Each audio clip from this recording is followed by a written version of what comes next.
Amanda Seyfried.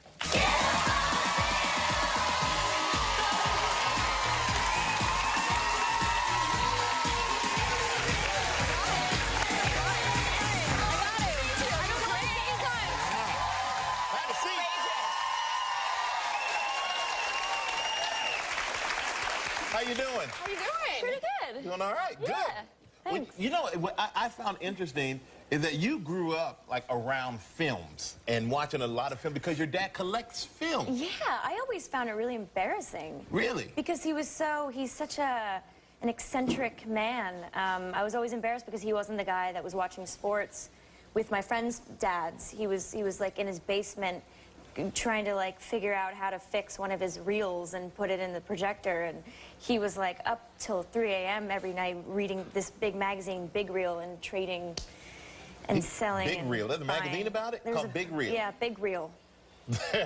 What kind of movies would you guys watch together? It was a lot of Laurel and Hardy. Nice. I saw Nosferatu when I was really young. That scared the crap out of me. Still one of my favorite movies, though, and a lot of like Charlie Chaplin. I mean, he was that's such nice. really good stuff. Really. But from watching all those films, is that why you think you got the acting bug?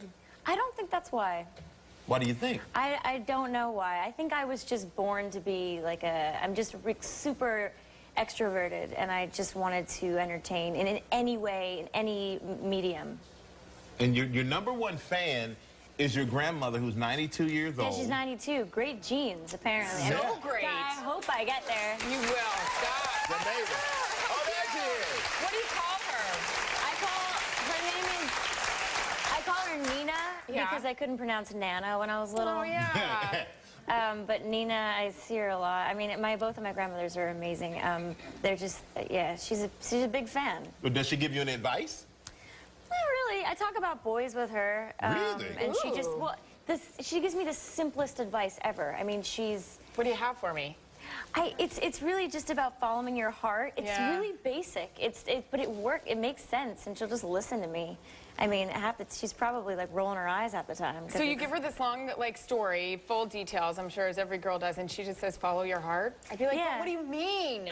Well, she's like, you don't know what you want. I mean, it's just so it's so perfect. It's all I need to hear. I just really need someone to listen to me. Yeah. I think that's what So we all basically, want. it means don't overthink the situation. Exactly. Yeah, but that's not helping, because I do. Yeah, 'cause you're over. It's well, just keep her because on the line. we overanalyze. I know. She doesn't overanalyze at this Good for point in her life. Absolutely. Do you take her to all your events and everything? I do, yeah. And It's what a is- lot. It's a lot. I got to get the grandmothers in the car from Allentown. I got to get them to New York. I got to get them in the apartment. I got to get them situated, get them water, make sure they're comfortable, get them to the premiere. It's a thing. And not fazed by any of the big stars. I think someone, they don't care. It's like they don't care. It's amazing. They're following their heart. My They're mom's keeping it like, simple. I haven't met this person yet, and I'm just like, and then my grandmothers are like, whatever. We're really enjoying the buffet. Good to see you. Move along. Amazing. Oh boy. That is amazing. But you have another very interesting talent. You're like a human map quest. I hear you can go into any city and you figure it out like that. Because I study the map. You have to Before you study get them. there. Or when I'm there, or just on because we have iPhones these days, and you Yeah. can just click on that little app, and you can see where you are anywhere in the world. I can land in Hong Kong and press the little GPS button, and it shows me where I am. And isn't it amazing? I'm sorry, I'm just fascinated by it. I still get lost though. I do too. So how detailed do you get? Because you can really zoom in and see like where the dry cleaners are. But I mean, is that what your whole like process is? Yeah, Take me through that. I like to see exactly. I'd like to see my surroundings, my immediate surroundings, and I like to bring it out a little bit. And then I don't like to move it. I like to know where north is. I lose my bearings. I mean, I'm comfortable when I lose my bearings. Yeah. So I don't lose my bearings very often. I just go to the made your way to the concierge. show, so we know you're good at that. We got that down. We're gonna take a quick break. All right, when we come back, we're going to find out from Amanda what it would like to have Sharon Stone play her mother in Lovelace. So don't go anywhere. It's a big hockey fan. Yeah. Oh, big hockey fan. Sorry, yeah. Oh, really? She filmed so much in Canada. Just getting a little behind-the-scenes scoop over here while you're warming up the crowd. Yeah, I'm trying to, I'm talking to the people, but, I want to talk about Lovelace. Yeah. And you played 1970s adult film star, yes.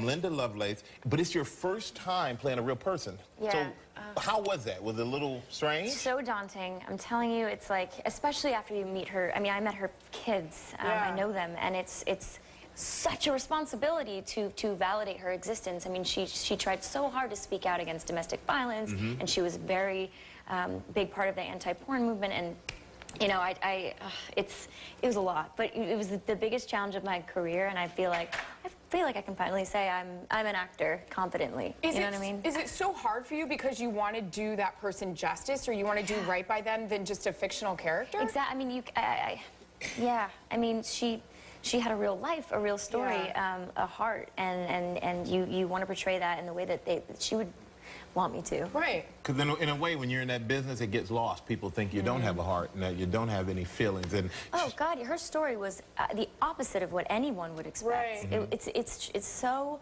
her story is so unbelievable. And what was it like to have Sharon Stone play your mother?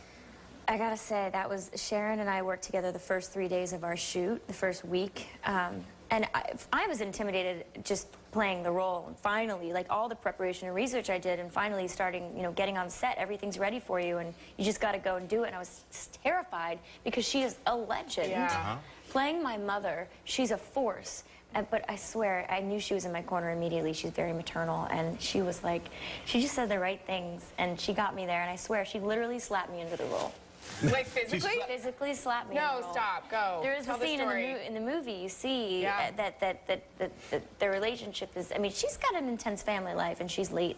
She's coming home from curfew late, and she walks in the door, and Sharon just and she really slaps you. Yeah. And she was like, "I'm gonna slap you," and I was like, "Okay, are you sure?" Is this the first day you meet her?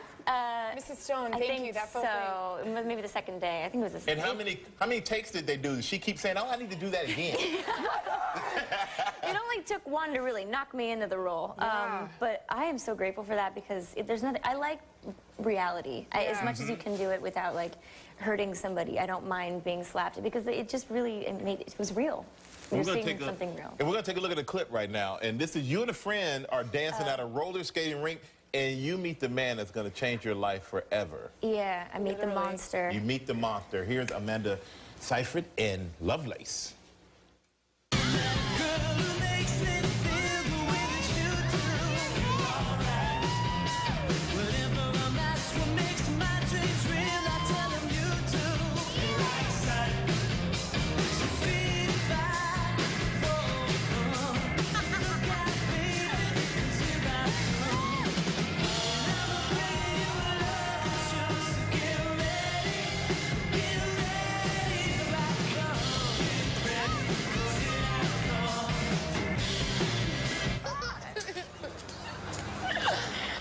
I feel like again. I know. I don't enjoyed it. So I need like a week off.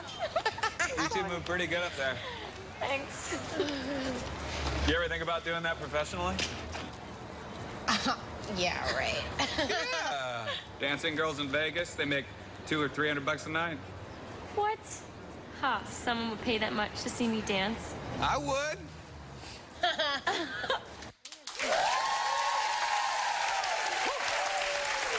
Well, that Lovelace is in theaters, on iTunes, and everywhere on demand on Friday. Make sure you go check it out. Amanda Seyfried, everybody. All right, coming up next, Chris Colfer will be here with us. Thank you.